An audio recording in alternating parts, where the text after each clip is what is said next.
So, good morning. My name is Woody Hastings. I'm the Phase Out Polluting Fuels Program Manager for the Climate Center. Welcome to our webinar, Phasing Out Oil Refineries in California, Implications for Health and Workers. Thank you for joining us. Really appreciate you being here. Two things I want to note before we get started is that you will receive my slides and all the presenters' slides, along with the recording and other materials associated with the webinar.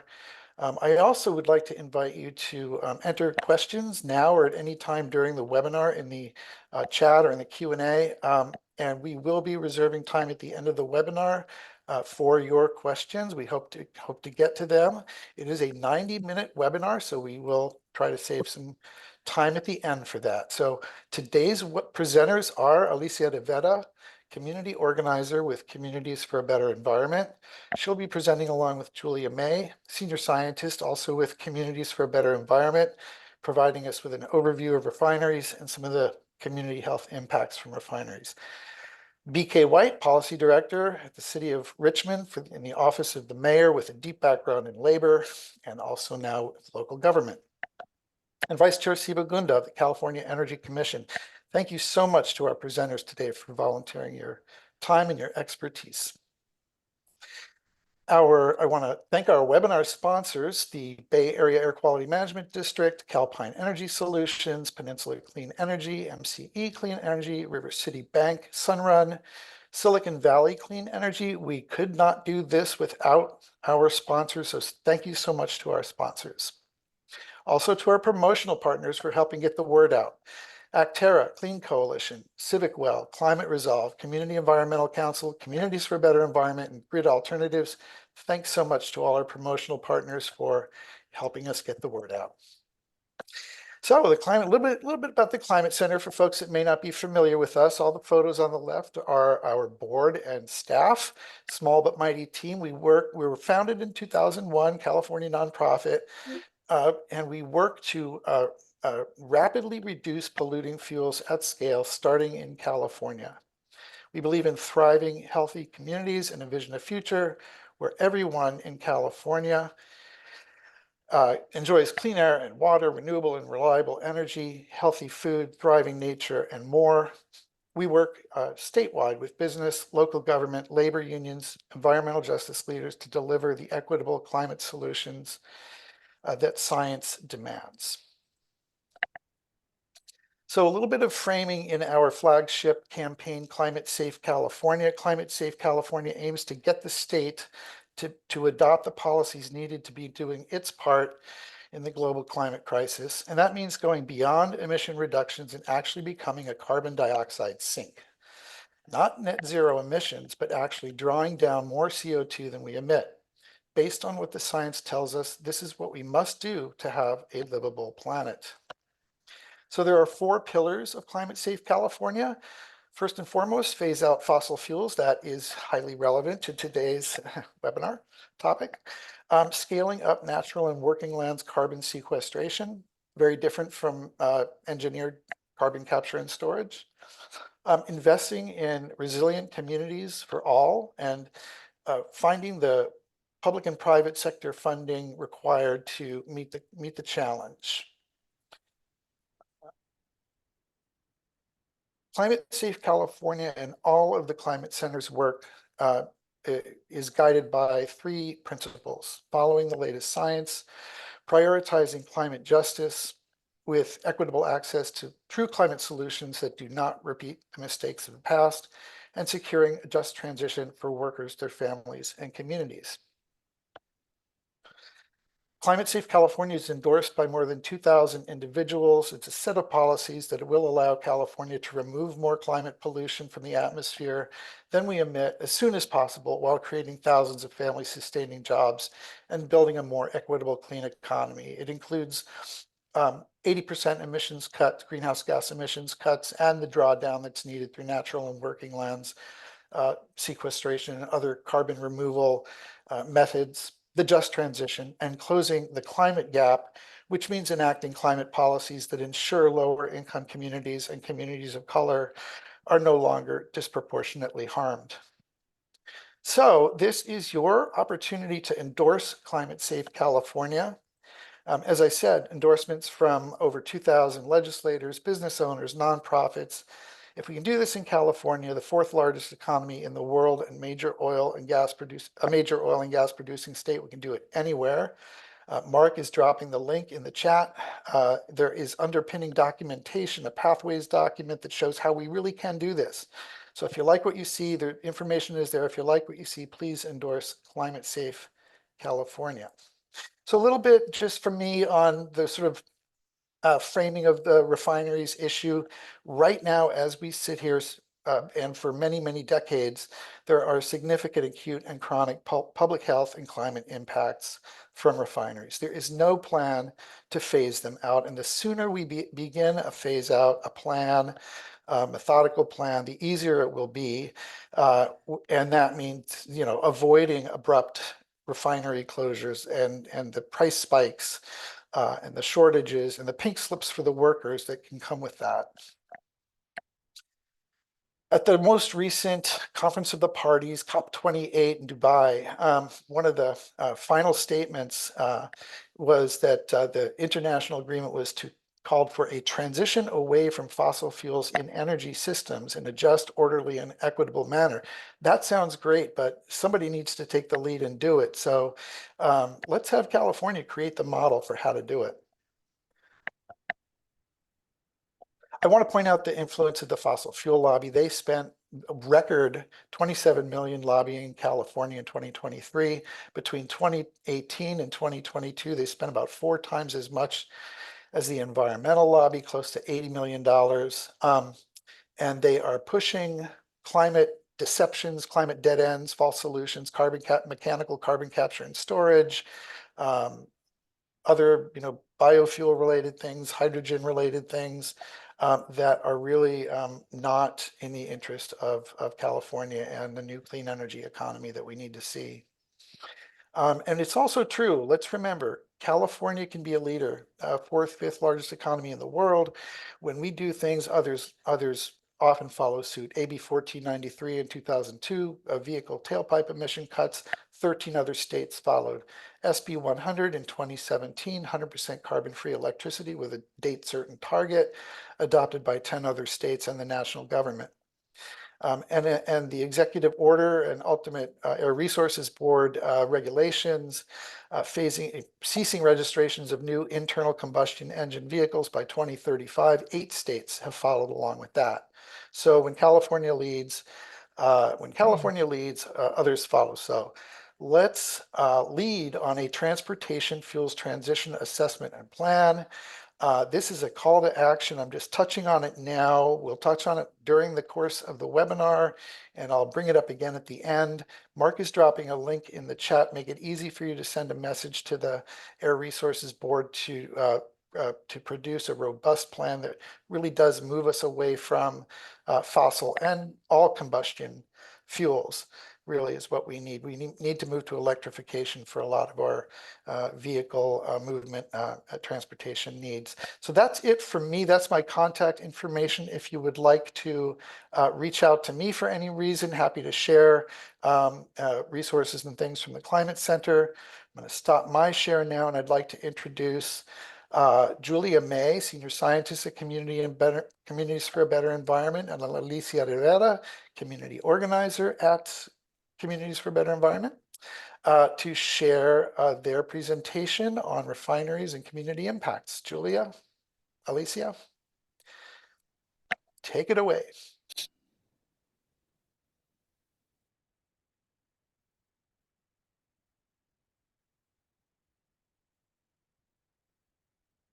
And you have to unmute. So I'm Julia May, Senior Scientist, Communities for a Better Environment, here with Alicia Rivera, Wilmington organizer at CBE, who's not feeling great today, but is extremely dedicated and came nonetheless. Very knowledgeable about oil refineries. We work in Wilmington and statewide. Can everybody see the screen? And can you hear me? Okay, we're going to go ahead and start. And take it away, Alicia. Yeah, in the big fossil fuel sectors, electricity, transportation, and oil drilling have some form of phase-out requirements.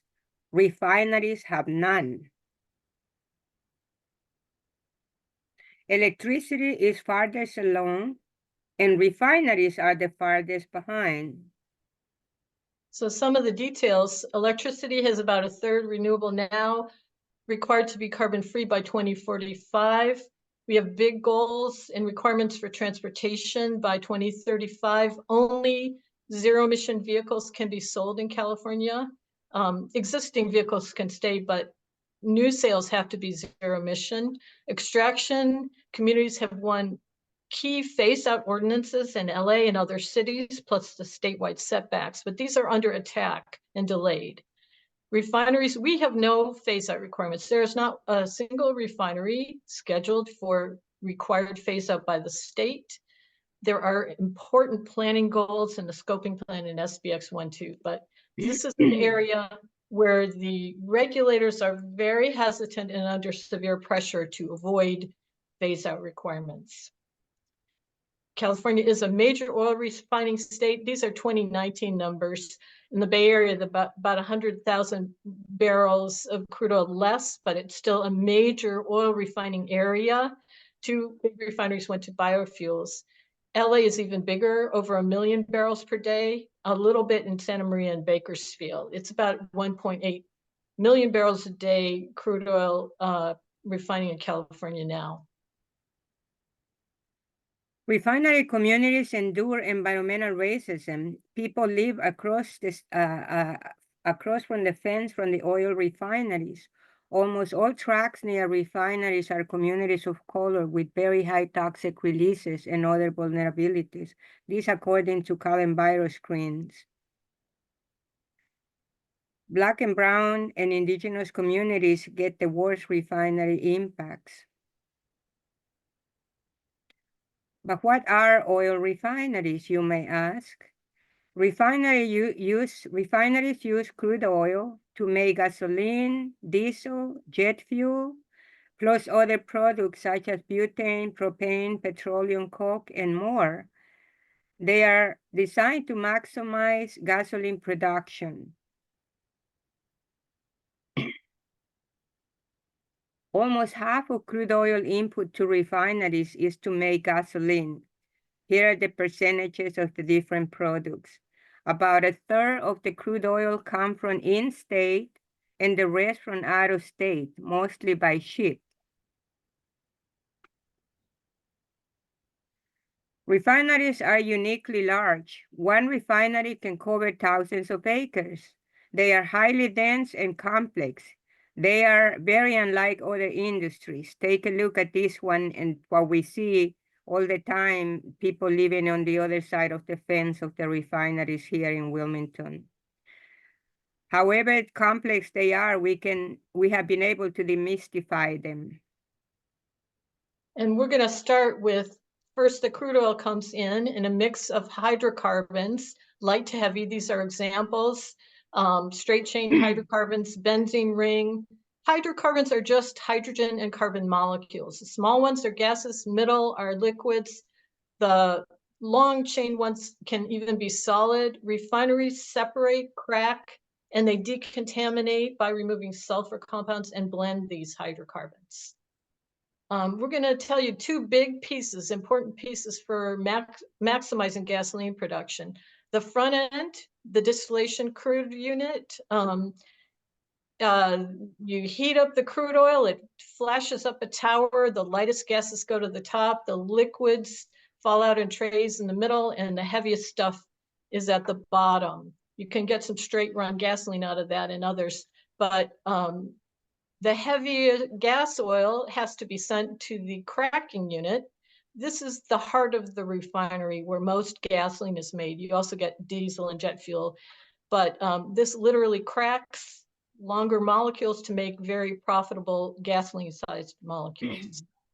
And there are great animations online from industry that you can look at. We're not going to go the whole length of this. They don't tell you where the pollution comes from, but they will show you a visual of how it works. I'll show you a bit. Refining begins with a process called distilling. After oil is superheated, it becomes vapor. The vapor is fed into the distillation unit. As it rises and cools, the vapor turns back into a liquid. Using stacks of trays, the liquid is easily collected and separated by weight. The lighter and medium weight liquids require less processing before they're ready to be used in cars and trucks. The heavier liquids need more processing to become useful. So again, distillation and cracking are important. You can find out a lot more. There are other refinery processes: reforming, alkylation, coking, sulfur recovery, hydrogen production, fossil fuel-based hydrogen, mainly used for the refineries. A lot of this is done and it's expanding. We have a refinery story map that will be online in about a month and a half with a lot more details about Refineries 101 and impacts and policy. But for now, leave you with the idea that most of the gasoline comes from distillation and cracking, the cracking unit. Next, how does the pollution get out? So all this processing emits a lot of pollution. How does the pollution get out during normal operations? And what have we done to cut emissions? We're going to start with the heaters and boilers. In the South Coast alone, we have numbers. There's over 230 massive heaters and boilers. There's two in the picture at right. You can see how large they are. They dwarf the warehouses in the back. Just one can burn more than 250 million BTUs per hour of natural gas. That's like 4 homes use in a year. We're talking about 1 hour. And there are hundreds of these. You can reduce emissions with selective catalytic reduction, as in the South Coast rule, but it does not eliminate the emissions. Another another way we have cut emissions is by looking into the evaporation and leaks of VOCs from storage tanks. I'm sorry, from marine loading. Large emissions are pushed out when ships are on dock, but they can install vapor capture to cut emissions.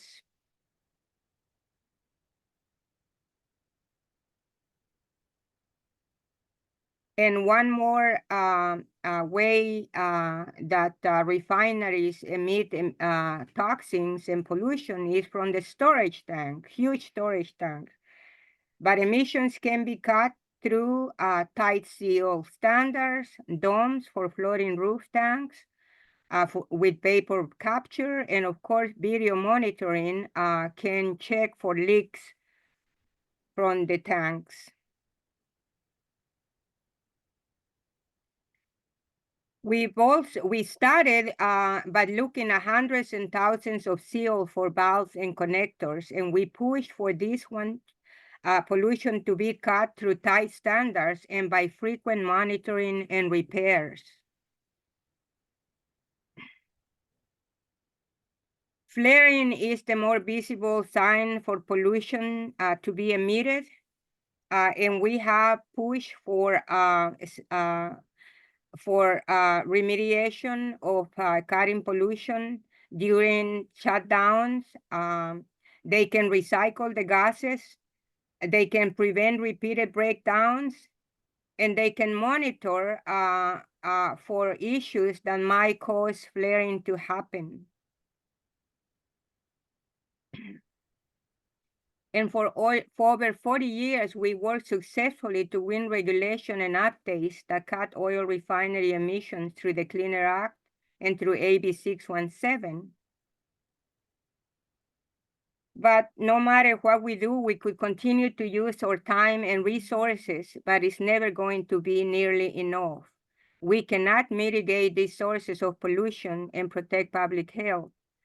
Refineries are inherently polluting and will continue to pollute forever. We must phase them out in favor of zero emission options. This is a photo in a good day in Wilmington. People on the other side of the refinery cannot see the emissions because they are invisible, but they are large and they are always there, nonstop. There are some other days when the pollution is so bad and the flaring so continuous that it's very visible. These are different years, different incidents, black smoke. In 2012, in Richmond, there was an explosion at the Richmond crude unit refinery, and workers had to crawl out to escape.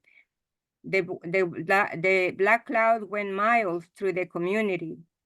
And despite worker diligence, the oil companies cut repeatedly on maintenance. That is according to the Chemical Safety Board.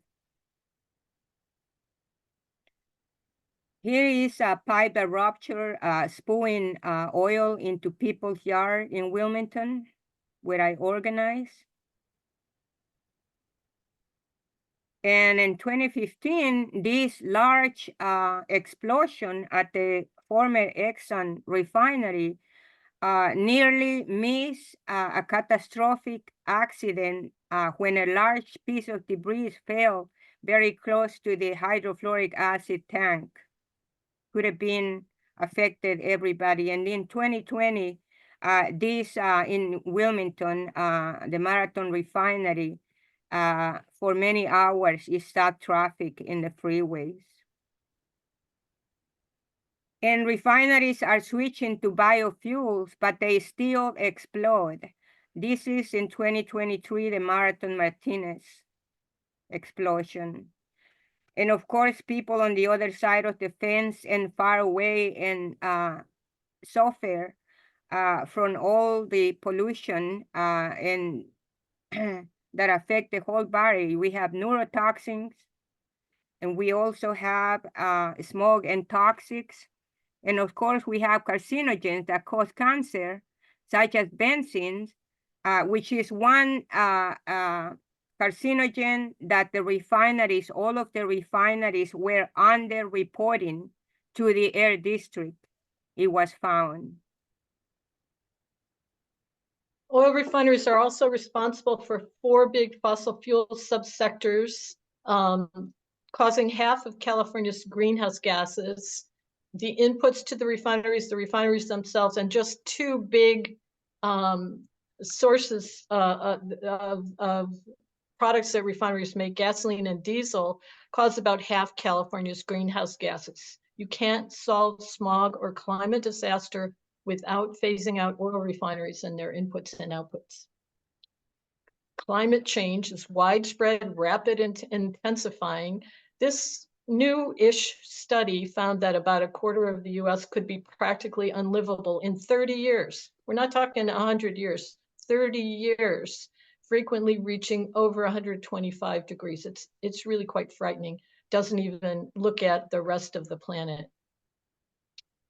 And despite the dangers, partial mitigation is almost always proposed instead of phase out. Cap and trade did not work to cut greenhouse gases, and neither do these new proposals. Carbon capture for refineries, even the Department of Energy found it's not the solution. It's not economic for most units, would only cut a fraction of greenhouse gases, and other evidence shows it introduces major new dangers.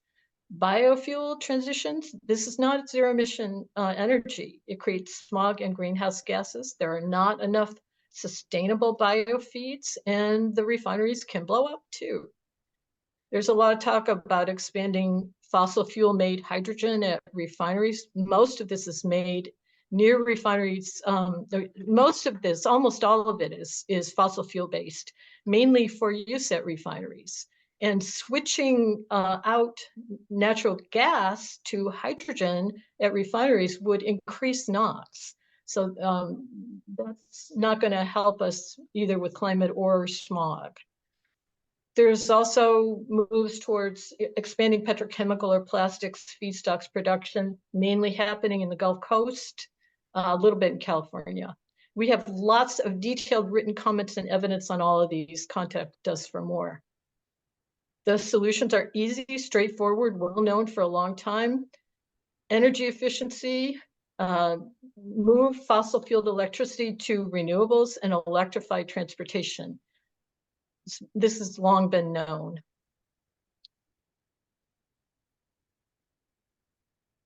Oil refineries and their emissions will not automatically disappear as California electrifies transportation, though, because refineries already export significant amounts of gasoline, diesel, and jet fuel out of the country, and it is increasing. So we won 2 steps to start refinery phase-out planning in the scoping plan and in SBX 1.2.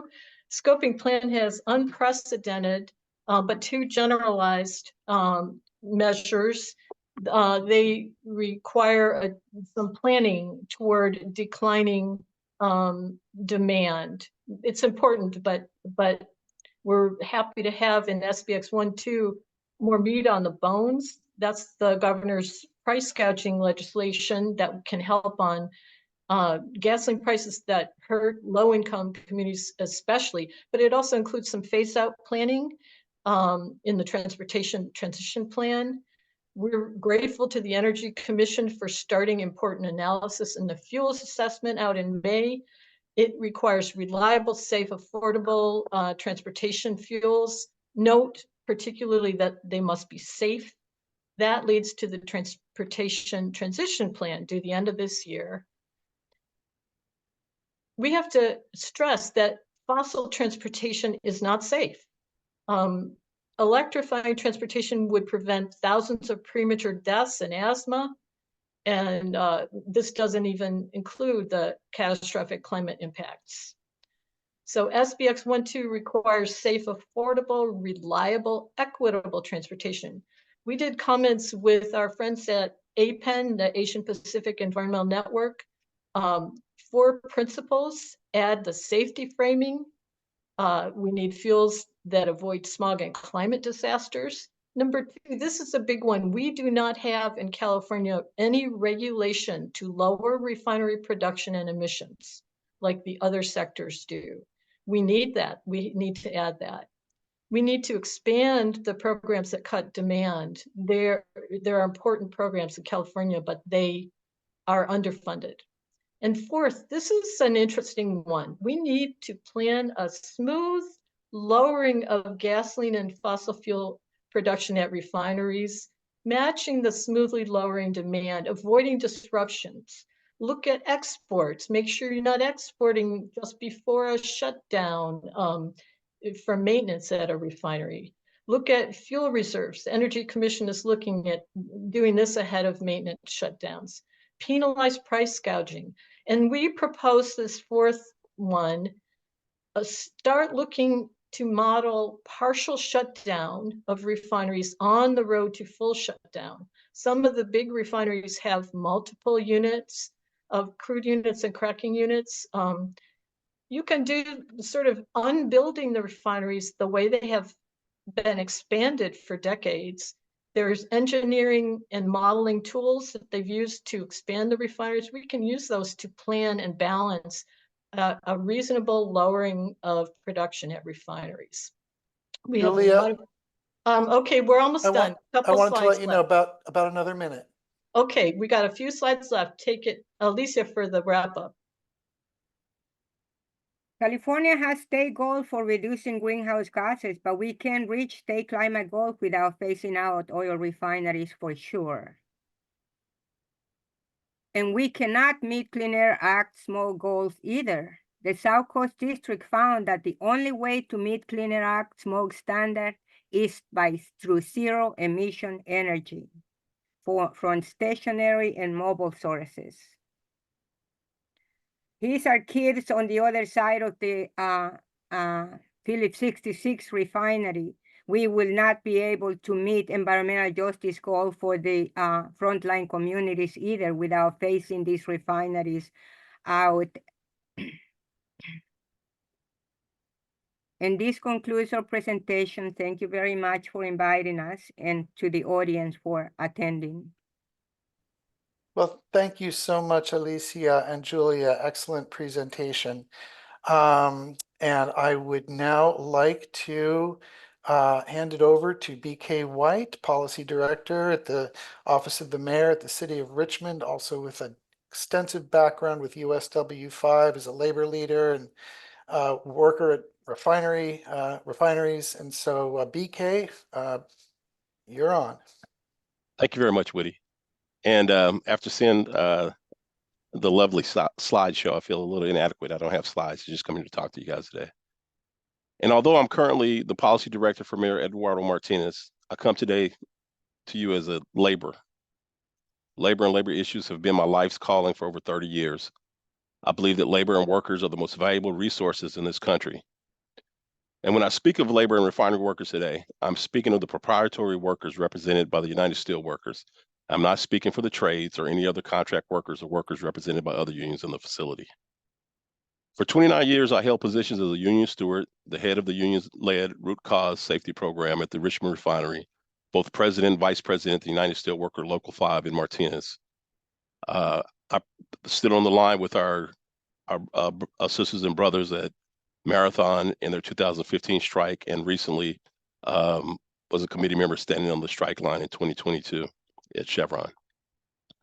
I want to give a little background about the women and men that work in the plants and the union that represents the proprietary workers within the gates. I come from a union that supports environmental and community efforts. And it appears that we walk a fine line of protecting jobs and moral obligations to protect both the environment and the community. But by being on the forefront of safety and empowering workers, we act as the front line of protection for these two entities. We're not naive to the fact that change is coming. We're not naive that change is needed. But it is our job to hold these facilities that we work in responsible for running these complex operations safely until there is a transition into a greener society, while also ensuring that workers won't be left behind until technology necessitates that these processes are no longer needed. For the affected workers, change is scary. Due to scare tactics employed by companies that we work for, workers at times appear to be at odds with environmentalist activists. They're not, but those aren't what we are fundamentally. I started as OCA, Oil Chemical Atomic Workers. This union helped found OSHA in the early 70s and has realized that we play a major role in the environmental safety for decades. We push the oil companies to adopt process safety management standards and fight inside the gates on a daily basis to apply the process to keep hazardous incidents from happening. And next, I'd like to talk about just transition, because the term is used very often, and I think it has different meanings for different people. It was coined by my union.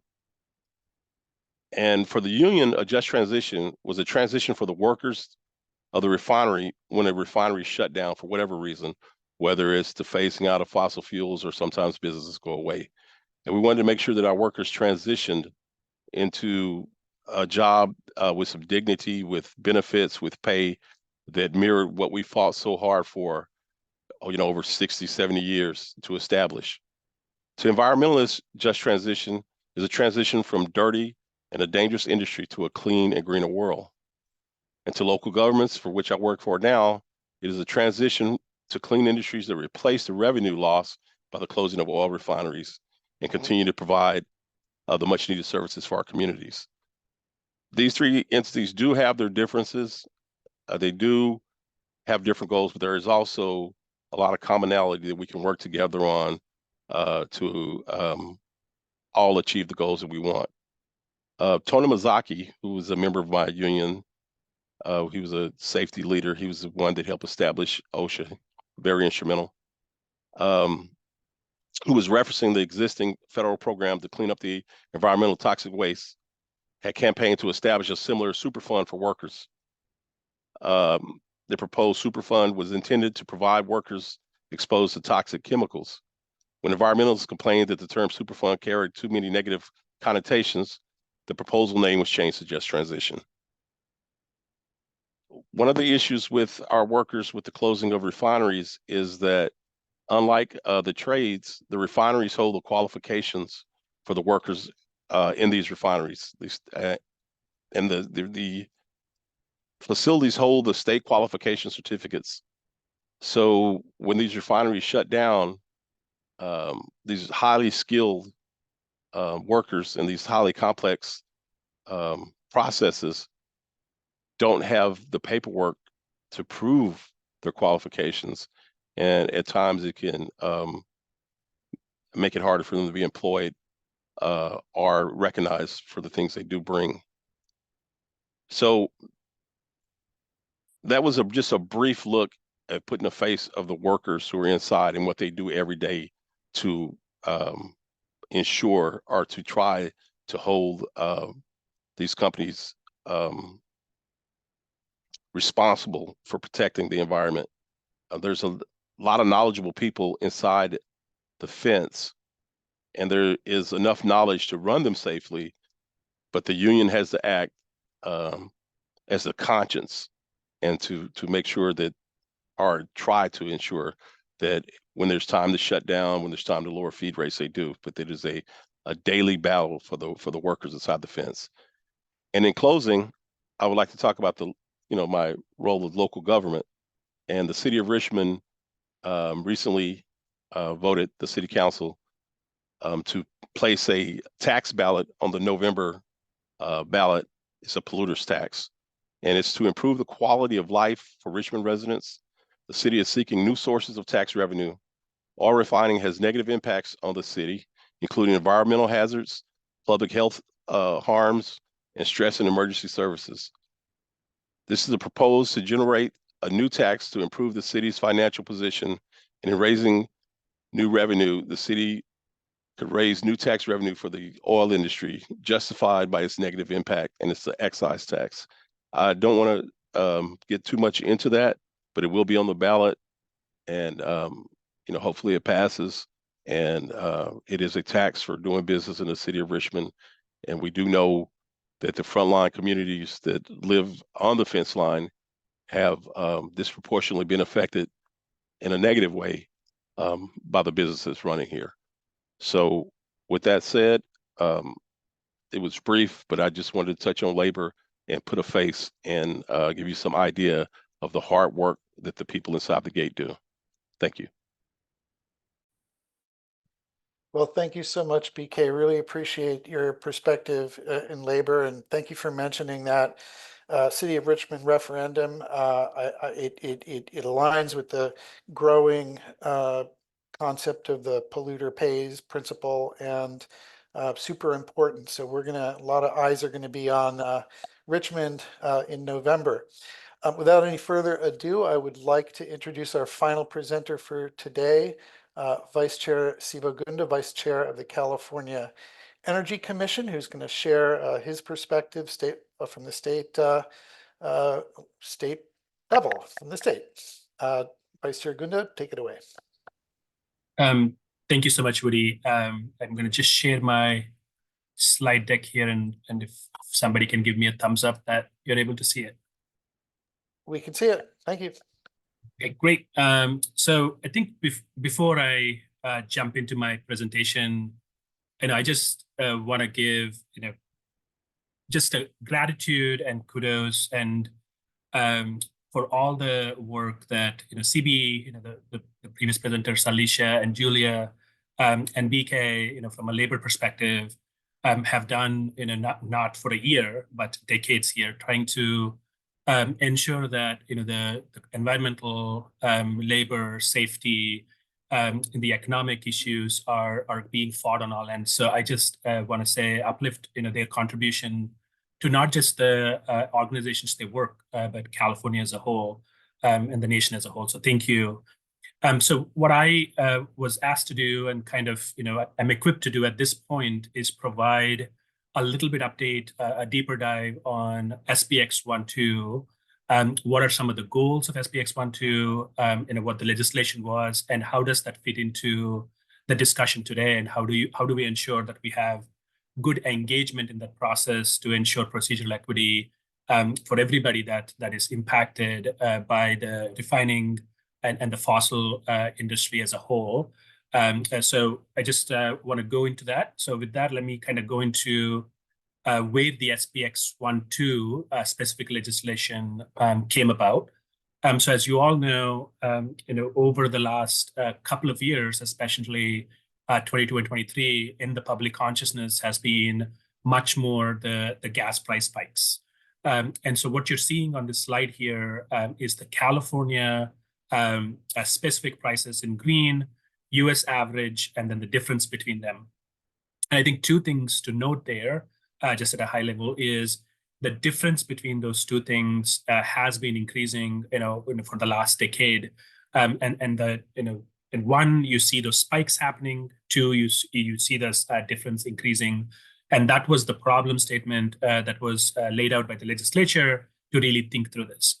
A couple of big things, like in 2022, when we had the spike, as you see there, the second of the big spike, the differential was almost at 261, and then in 2023 it was at 225. So not all of them can be explained by taxes and fees. And one of the talking points we hear is it's all because of taxes and fees, but that's really not true, because the tax and fees are pretty steady. While they contribute to the difference, that they don't contribute to this expanding difference between the prices. So then the SPX 1.2 primarily asked the question of, can we just even have an insight into what's going on with the prices? And so what you're seeing here is 6 fundamental tasks that SPX 1.2 required the agencies to do. The first is really looking at the data collection and then improving our understanding into what's going on with the industry. Second, the legislation provided or created a brand new oversight department at the CEC. So it's a division that is only looking at the market manipulation and other market issues that might be going on, and then they have investigatory powers to do that. And it's independent in the sense that it doesn't have to come to the commission, to get, to do their work. They can independently do that and then report directly to the legislature and the governor. I'm going to spend a little bit of time on the transportation fuels assessment, which is really getting at the supply, demand imbalance in California, and what are some of the things we can do, again, to ensure that clean, reliable, safe kind of transition, and kind of coming into what you see there in the fuels transition plan, work with CARB to further dig into how do we actually have a roadmap to do that. The CEC is also given some authority to essentially set up a margin and do a penalty if the price spikes are going so high, and then claw back some of those profits and put it back into the communities. So that's an authority we have, and that's something we're digging into. And finally, requires us to work with the refining industry, labor department, as well as labor at large, to figure out, how do we think about maintenance? Is there a way to think about maintenance to ensure that we have enough supply in the state, but also not compromise the safety of the workers there? So that's kind of the overarching thing. I think it'll be helpful for us as we move forward in the slide deck. I'm not going to spend a lot of time here, but just, it's been a year roughly since the legislation has passed, and much of the time has been utilized in gathering the data. So we have, put about 15,000 staff hours in just really trying to dig into every bit of data that we can get our hands on to understand, what is happening in the market as it pertains to the price spikes and where is it coming from. Obviously, we have Ty Milder. Some of you might have seen him in the media and also in some of the workshops. He has been appointed as the first director of the Department of Petroleum Market Oversight. So we have some work that we are working on right now, specifically the fuels assessment, which is the precursor going into the transition planning. Is expected to be finalized at the end of this month, early next month. And then we're going to start working into the transition planning. In parallel, we also have a work stream that's specifically looking at potential for a max margin. And if there is a max margin, what are the implications in terms of prices? And would that be a good idea for us to do? So you've already heard some of this, and really Julia and Alicia did an excellent job setting up the 101. But again, just a screenshot on what happens in terms of the fuel flows. We have about a billion, about 1 million gallons of crude, that comes into the state, that we use, on an average a day. Much of that is utilized in California through our specific gasoline, but there is some non-carb gasoline that's produced, which is then shipped to Nevada and Arizona through pipelines, and some of that it also is exported to South America through marine exports. So much of the fuel coming in, as Alicia pointed out early on, is coming through marine vessels, especially the crude oil. So then kind of looking at, the success of some of the climate work, we as a state are doing, and how does that look, right? So when we look at, you have two charts here. On the left is looking at the ZEV adoption. As most of you probably know the stat, currently in new sales, 1 in every 4 new car sales in California is a ZEV. And much of that, is advocacy. Want to thank Governor Brown's administration in terms of some of the executive orders, but then also the continued work through Governor Newsom's administration and the legislature to really help move that ball forward. So that has a direct impact on the gasoline consumption in California. So if you look at the second side of the chart, in the recent years, we feel pretty good to say this, which is we've crossed our peak need, our peak demand of gasoline in California in 2017.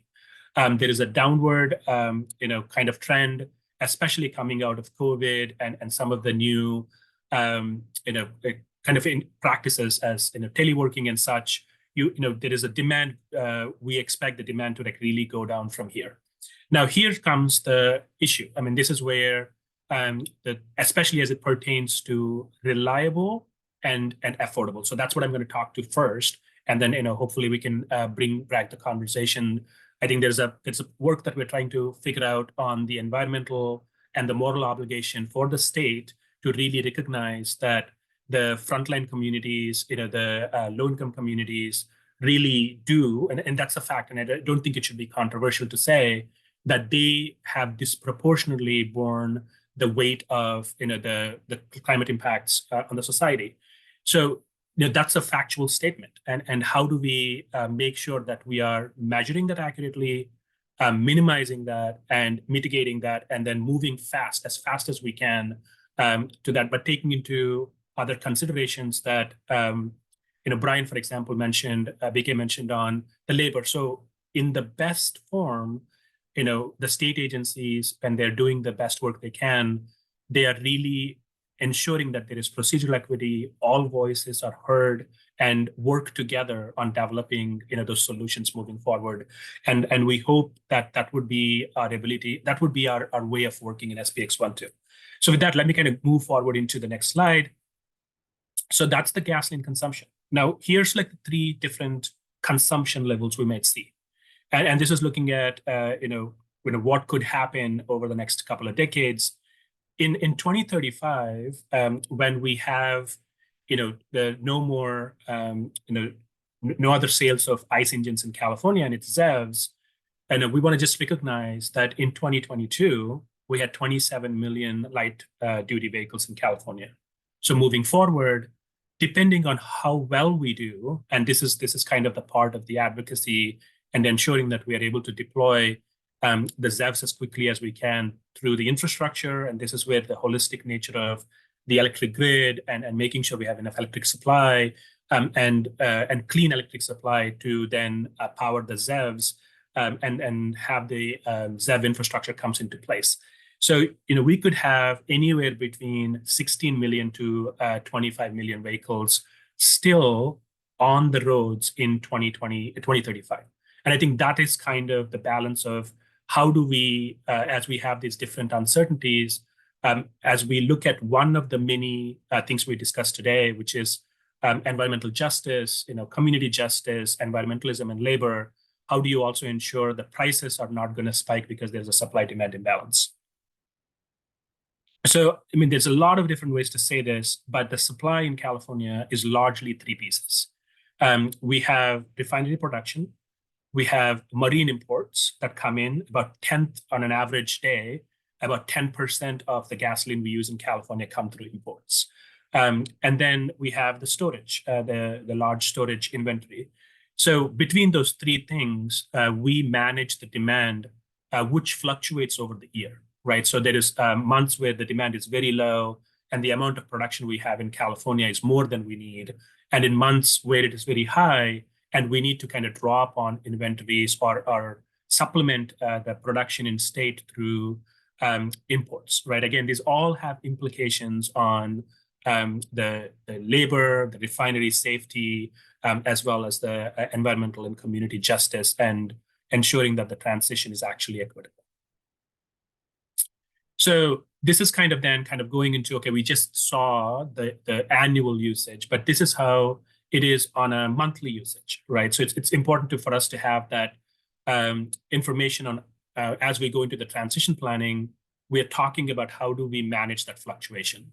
You know, on the electricity side, you know, the trouble we had for a while was, you know, the solar was going up, but then a lot of gas was still being used, the natural gas, in right after the sun goes down. And now we have over 10,000 megawatts of storage, which has really helped us kind of reduce the need for the natural gas power plants. And I think this is what the problem statement is, and how do we solve this? So going into that then, and as you see here, 2024, you know, we're looking at about a percent and a half lower demand than last year, and it's continuing to show that. But I want to call your attention to the problem, and it doesn't mean we can't solve it, but the issue is like, how do we uplift the issue that we have to solve, which is how do we solve for the peaking in the middle of the year? And as you see, June, July, August tend to be our largest, but the price spikes tend to happen in September because the inventories have gone down significantly for September, and then we go into this very, very high prices. So it's important to keep the liquidity of the market as we continue to reduce the demand. So this is kind of a quick look at what's been happening in terms of the refining capacity in California.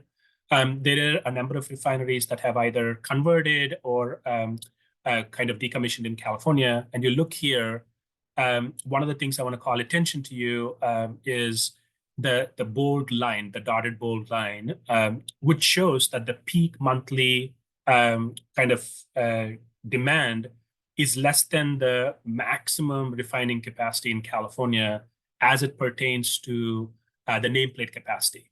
But generally, they work at about 85% on an average in terms of output. And then the question becomes, you know, going back to the previous slide, how do we balance the up and down demand by ensuring that we have enough liquidity? So we dug really deep into why we were having price spikes. And this is the chart that shows, you know, what we have found to date, which is, you know, what you're seeing here is a metric, a new metric that we kind of came up with, you know, in collaboration with ICF, who helped us develop some of this analysis. What you're looking here is when the total amount of supply, forward supply in the state, that includes production, imports, and storage. When we look at the total that we have today and we're looking forward, if the total exceeds 15 days worth of demand, we tend to have very leveled prices.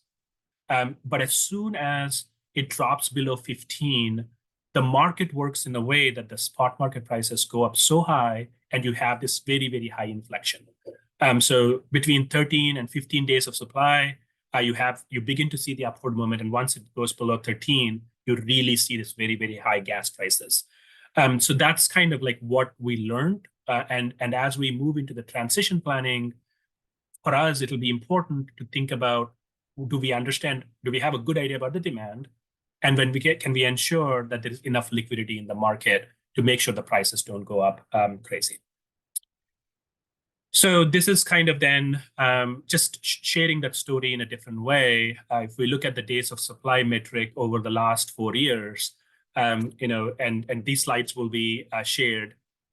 The the kind of like when we, in September 2021, we had very low prices, we had plenty of kind of days of supply.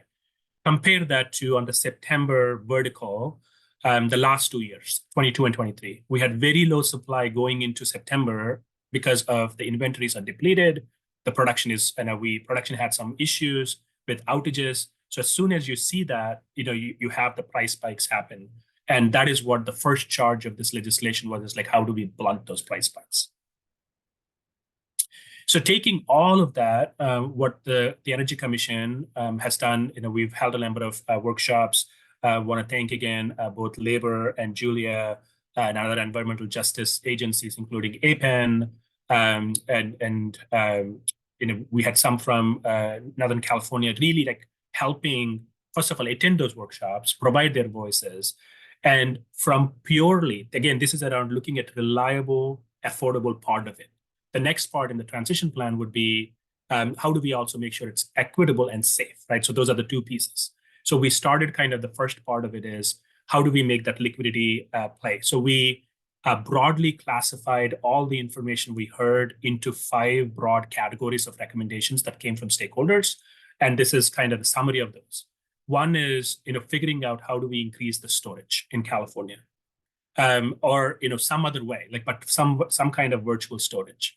2, fuel blends. Is there a way to figure out additional ways of having more liquidity in the market by having other fuel blends? There was a big thing that was thrown on it, and then we kind of tried our best to capture that, which is, should refineries be regulated in California as we do utilities?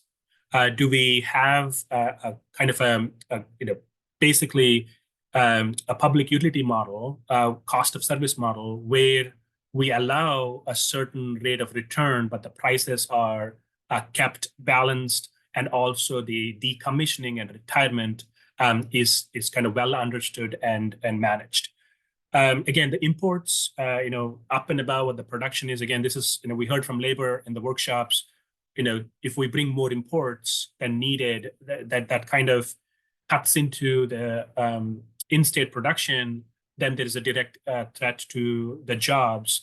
But also the secondary impact of, are we bringing in oil with more emissions at the ports because we're bringing in more imports? And finally, and one of the most important things is continue to double down on the demand strategies. How do we continue to expand the ZEV access? How do we reduce the VMT by expanding our transit and also fuel conversion? So there's a few things that came up. So the double down on demand and think about how do we create that supply liquidity in the market through a variety of things, ultimately kind of coming to a public utility model. So then the next step for us, now that we have that assessment almost done and then finalized in the next several weeks, the draft transition plan, this is the work plan, this is a work with CARB, and again, CARB's taking a solid role here. They have an ICF, they have a contractor to help with the technical analysis. As we move forward, ICF was selected as the contractor, and we have some immediate meetings that were set up. So the goal of the transition plan is to have a clear roadmap on how to transition away from fossil-based fuels and think about, really thoughtfully have that conversation in a collaborative fashion on reducing the harmful air pollutants. As a part of this transition plan, again, in coordination with CARB, there will be 3 to 4 working groups made up of representatives from state, local governments, environmental justice, community advocates, labor organizations, industry, and others as we continue to hear. One thing, if you haven't heard about this and if you really want to be at the table, please shoot us an email. Happy to share my email or the contact. I'm requesting Audia to put it in the chat.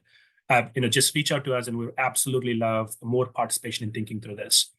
And finally, these meetings will cover, first of all, start with reviewing the fuels assessment plan and how do we transition away from petroleum-based fuels and really get a consensus and broad discussion with all the different stakeholders, including tribal communities. For members of the public, there'll be 2 community meetings, one in the north and one in the south, which is being worked out for Q3. That will really start with the fuels assessment, and then we go into how do we think about the diminishing state demand, and then finally the equitable transition of workforce. So that's all the slides I have, and looking forward to answering questions. But I just want to say thank you again to Climate Center for inviting me to be a part of this discussion. And as always, great to hear from BK and Julia and Alicia. So with that, I'll pass it back. Well, thank you so much, Vice Chair Gunda. Excellent presentation. Really appreciate your leadership and being here with us. And thank you to all the presenters, Julia, Alicia, BK. Really appreciate everything. Folks, we got a lot of great questions that have come in, and feel free to add more. It's unlikely that we'll be able to get to all of them, but we'd be happy to follow up after the webinar and try to answer some questions. I think I'd actually like to start with questions with you, Vice Chair Gunda, because several questions came in about this, sort of asked in varying ways. And it's really about, if we're wanting to initiate a phase out plan for refineries, the question is sort of, doesn't that need to be done sort of in tandem or correlated to demand declines, right? We don't want to phase out and then have, less regulated areas where there's less regulation on the refining practices and whatnot, and then having fuels imported because we're not refining here in California anymore, that kind of situation. And this really gets to the heart of something that the Climate Center's focusing on, which is a real overarching managed transition away from fossil fuels in the state, not just refining, but extraction, and applying rigorous management, methodical transition. So, and it also, several people have mentioned things like jet fuel, things that are, we don't really seem to have viable alternatives at this point. Passenger cars, switching out gasoline vehicles with electric vehicles type of thing. Yes, that's coming, but things like jet fuels, far less certain. So can you speak to how the coordination is happening between, refinery phase out and demand decline? Yeah, absolutely. Thank you, Woody, for that question. I think part of, actually you laid out the question and answer really well, at least from where we are right now. One of the things I think we need to uplift, and I want to be, one of my go-to things is to just say, be honest and vulnerable, because the state doesn't know everything, right? That's the fact, right? The forecasts are never correct. They're directionally helpful to understand where the policies could go. So starting with that, I think it's really, really important to, how do we have, the things that we talk about, right? Which is, we talk about justice and environmental justice in California a lot. How do we take the talk into an operational roadmap, right? So that's kind of the crux of the issue. So for me, the most important thing starts with measuring the problem together. What I don't want to happen in any of these forums where we are collaborating is misinformation or lack of information. So I think the first part of this is to make sure we really kind of tee up these questions. Okay, if we are going to, let's just be as factual as we can and honest about this. There is going to be a fuel demand in California, right? So that, even if we are wildly successful with the EVs kind of penetration, there will be some demand. And the next question is, to your point, how do we meet that demand? And kind of like then looking at these different foundational things that we care about, which is environmental justice. And personally for me, I speak as the state agency representative here, but also as a person, my own things. That is extremely important. How do we ensure that the environmental justice priorities actually have a clear voice and ability to impress upon the roadmap that we are going to do? So that's, hopefully that'll happen in transition plan, but it starts with the measurement. So the other piece is, as BK mentioned, this is going to impact workforce one way or the other. One of the things that we talk about is some of the jobs that are currently, in the oil and gas broadly, are pretty well paid jobs.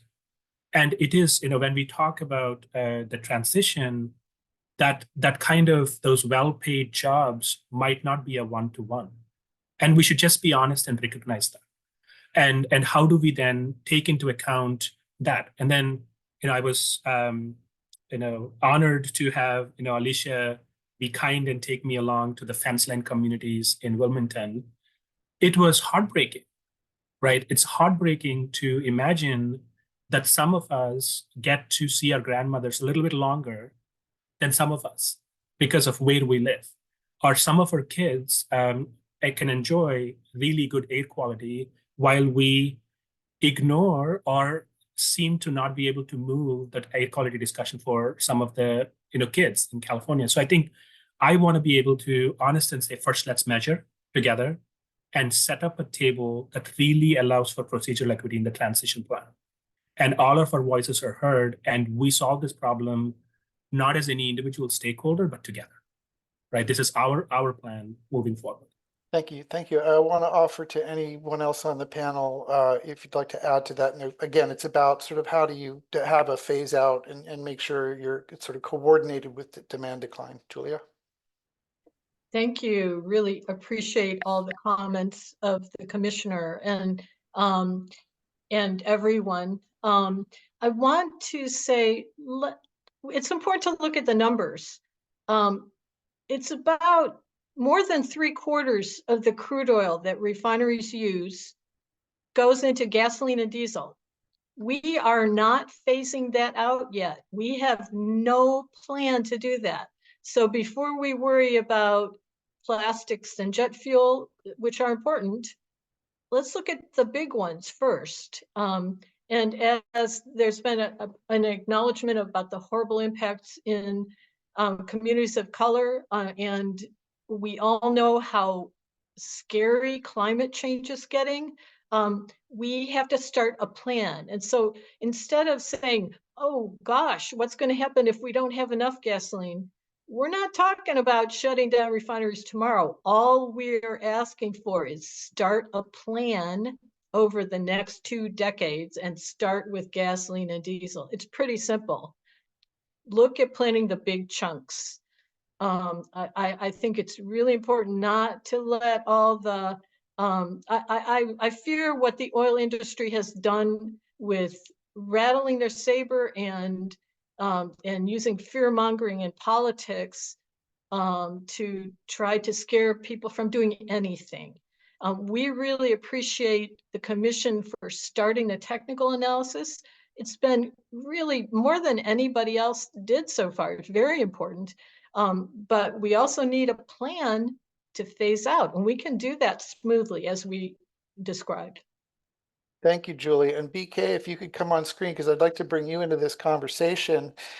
You mentioned in your comments, that there's sort of varying definitions of a just transition. And I can speak for the Climate Center and say that we fully agree that the just transition we think of includes jobs that are, as you said, with dignity for the workers that are displaced. And you talked about, although there's different versions of just transition, there's commonality. And certainly what we want to have when we talk about a smooth transition, that must include avoiding abrupt closures and pink slips for the workers. Workers need to land on their feet in good paying jobs in the new clean energy economy. I want to ask you to comment on that and maybe specifically talk a little bit about, if you could, the report that came out a number of years ago, but I think it's still it stands as an excellent paper that the United Steelworkers endorsed, commonly known as the Pollen Report or California Clean Energy Jobs Act. I mean, is that something that you still hold as a sort of a plan or a model that you think could be pursued? Yes, but there are green jobs that, my union has worked very hard, and this was not always a good paying job, and it is a dangerous job. And people, they give their lives to this. And,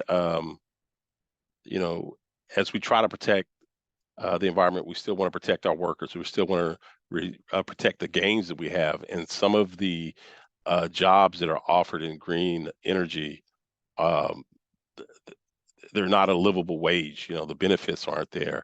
So on paper, just having jobs for the workers who will be displaced seems simple. But we have to have policy in place, and we have to make sure that they're union jobs. We have to have standards of pay. So philosophically, it's easy to draft up a document that says we'll have a landing place for the workers, but that landing place may not be what we want or deserve. Well, thank you for that. There was a question, Julia, I think this one would be for you, and it was, you had mentioned citations or mentioned underreporting of benzene emissions. And, maybe for any underreporting or anything like that, just if there's any substantiation or, there's a request to have that, Sure, shared we have information. links, and we can provide that. The Flux Sense study in Los Angeles that uses specialized, very expensive equipment found on average 34 times higher benzene at every single refinery in the South Coast. Same thing, very similar in Texas. Alicia covered that in the slide.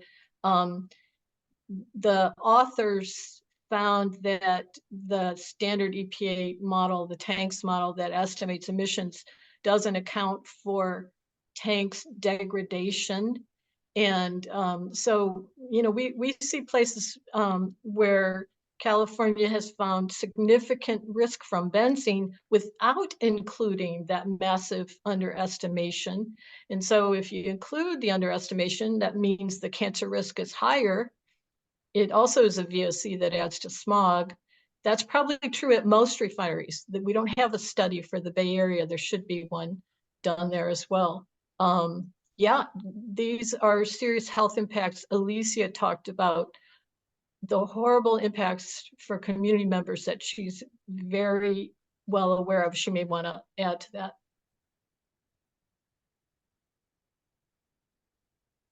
Alicia, did you want to add anything to that? On the health of the community members. Oh, you're muted, Alicia. I think I'm going to leave it at what Julia said for now. Okay. Let's see. Well, I'll add that the AB 617 report done by the South Coast in Wilmington, that was done earlier than some of the other evaluations in the state, like the Richmond, found that refineries are the largest source of VOCs in Wilmington, Carson, West Long Beach. So even though it's massive, so other sources and cars, there's so many refineries concentrated that they're a major source without counting that underestimation. So major health impacts. And one more thing, the South Coast District find it will not phase out oil. It will not meet Clean Air Act health standards without zero emission energy by 2037. It will never meet the smog standards. And so that means refineries are going to have to phase out too. So we cannot meet health requirements without doing this. We need to do it in a planned way. I'd like to bring up the issue of biofuel refining because we've got a couple of refineries that have converted to biofuel refining, and you both mentioned that, Julia and Alicia, and I appreciate that. Can you talk a little bit more about why that's not a wonderful transition or system to go to? Alicia, I see your hand up, so why don't you start? Yes, refineries, as the image show, are seeing the writing on the wall that, as it was mentioned by Brian, that things are changing and have to change. And so they are switching to biofuels. They are and they still, that's explosive. In Martinez, it exploded. They are switching to hydrogen production. But let's not fool ourselves. What kind of hydrogen is that? Is that if it's not green hydrogen, it's still being made by fossil fuels. And that is that is kicking the road, that's kicking issue for the continued business as usual. That's not changing.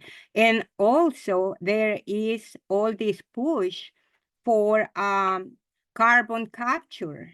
And so imagine if you have a business of burning tires, but if you're able to collect the smoke and pollution from burning your tires, you can continue to burn tires forever. And that is what carbon capture is. It's a solution that is not going to get us out of this mess. And people, the public or need to push, or regulators, we need to evaluate what's the real cost of continuing to use fossil fuels with climate change, with global warming, with devastation, wildfires, and the onslaught of migration that it is causing globally. So something has to change. And what we need to push for is really for alternative sources of energy that are non-polluting, green energy. And so I think that sometimes we don't really look at the real cost of somebody living close to the refinery. How much are they suffering every day with not being able to breathe, with not being able to go to work because the child can't breathe.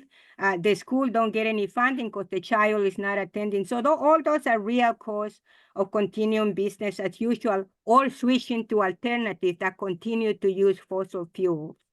Okay, thank you so much for that. And maybe others can chime in, but I just wanted to sort of lift up this notion that, there are a lot of questions are coming in sort of about safety, comments about safety, and safety for the workers at the refinery, safety for the communities around them, and it's safety from things like explosions and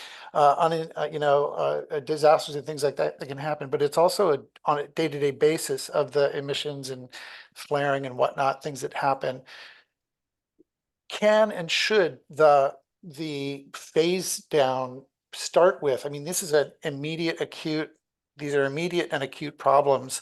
Getting regulations in place that really robustly begin to mitigate the emissions and to safeguard against calamities. So I see your hand, Vice Chair. Yeah, thank you, Woody. I think one of the pieces I just wanted to uplift again, thanks to the advocacy from our environmental justice friends and colleagues. So we had a petition at the CEC about 6 months ago to really think about non-energy impacts into the planning, right? So I mean, when we talk about the phase out, and it's really important kind of to, I mean, not just in the context of the refineries, but the natural gas power plants, for example, which are largely in communities already burdened by air pollution. I think oftentimes the analytical pieces are used around what's the most cost effective, or can we just hit our greenhouse gas emissions?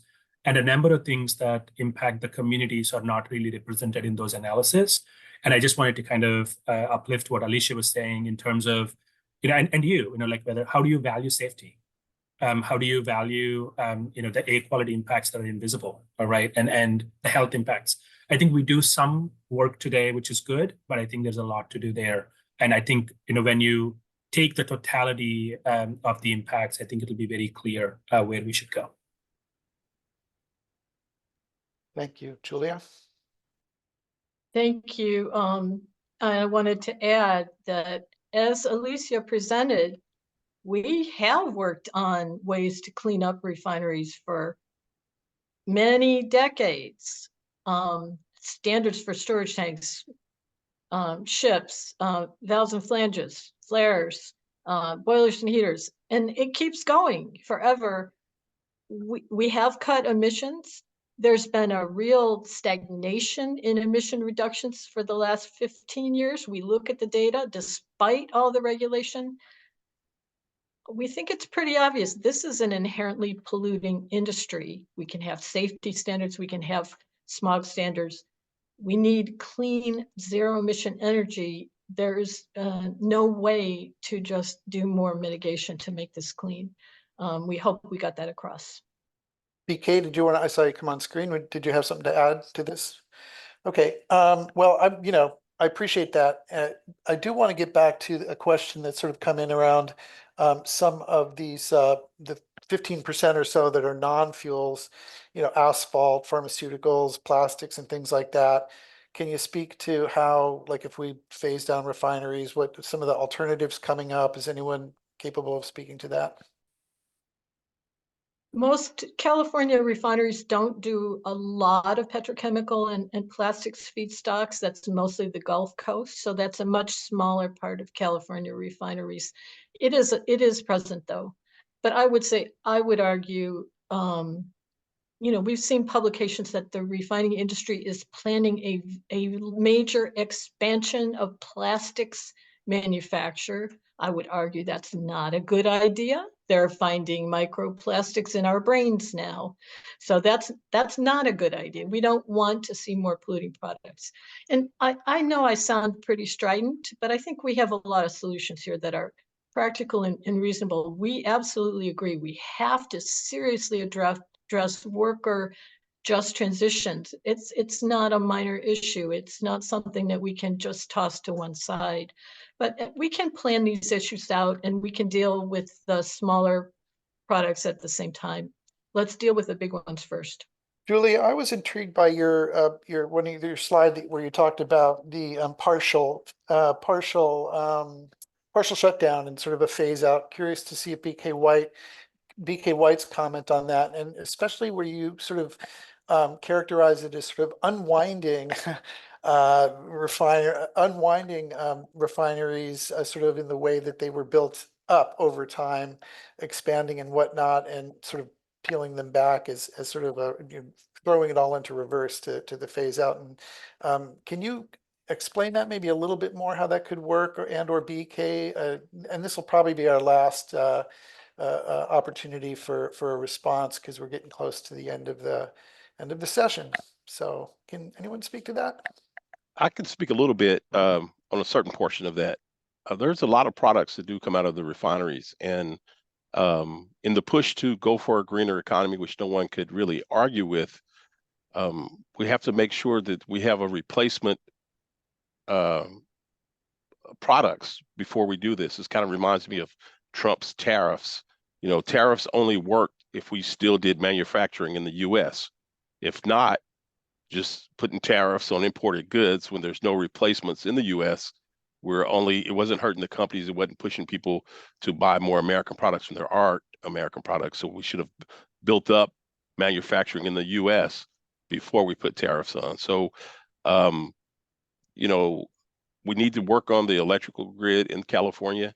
Wind energy is coming, but the grid can't handle that wind energy right now. So the slowdown and shutdown of the refineries has to be, it's two phases. The philosophical portion you can't argue with. The practical or pragmatic act of doing it needs to be really planned out, and to ensure that when we do that, jet fuel has been mentioned a lot in here, and there's all different products with ammonia. There's a lot of unseens that aren't gasoline. So not advocating for it to keep going. It's just that it is a very complex thing, and before it is just totally wiped out, we have to make sure that we have other means for providing for our daily lives. Understood. Thank you. Anyone else want to comment on that, Julia? The sort of Well, yeah, I would say that one thing we've seen is that everybody wants more charging stations. Whenever you bring up electric vehicle electrification, including heavy duty diesel trucks, our transportation person Maya was telling me about this, the need for more charging for trucks. Charging stations and expanding it is a big goal in California. Training people to do that kind of skilled work to install them is a major jobs producer. We can do this. we do have to take it seriously. We need just transition planning to phase out refineries. We need to deal with replacing the taxes. We need to support the workers. We need to support the communities, and we need to survive catastrophic climate change. So that's Great. that. I'll We take can do that. it. Great, thank you. I'll take that as your closing comment, Julia. Very good. Any other closing comments? Alicia, BK, Vice Chair Gunda, anyone want to make a final statement before I make some closing comments? We appreciate the opportunity to get to the to people who are interested in this issue. You know, I just want to tell you that if you think, you know, I work with people on the other fence of the refinery, and when I was telling them to join or campaign to put a distance between new oil drillings and from their homes and from their clinics and from the school, that you see the kids watching the black flames, they are so skeptical. They don't think that anything that has to do with fossil fuels is possible. And now that we tell them, we were able, it took us 7 years in this campaign to pass an ordinance at the city of Los Angeles and now statewide that there be no new permits for new oil drillings unless they are at least 2,300 feet away from vulnerable communities. And now we can tell them, yes, we can. And now that we at least have a hope in the ear from Chair Gunda and others at the CEC that I commend them for having come into the front line to see what is people experiences on the other side of the fence. What is it like? You know, if you would be the one living there or your child, you don't want your children at the nearby elementary school having to see the black smoke in Aui, wondering whether, you know, what's next. So we're at time. And so everyone here needs to push for a plan. It can be done, and it should be done, and it will be done, hopefully in my lifetime. Thank you so much, Alicia. Great final comments. And Mark is dropping the chat to ask the state agencies to adopt a robust plan away from fossil fuels. So thank you so much to all of our presenters today. And thank you everybody for attending. And we look forward to seeing you at future webinars. So that does conclude our webinar for today. Thank you all very much for joining us. Appreciate it.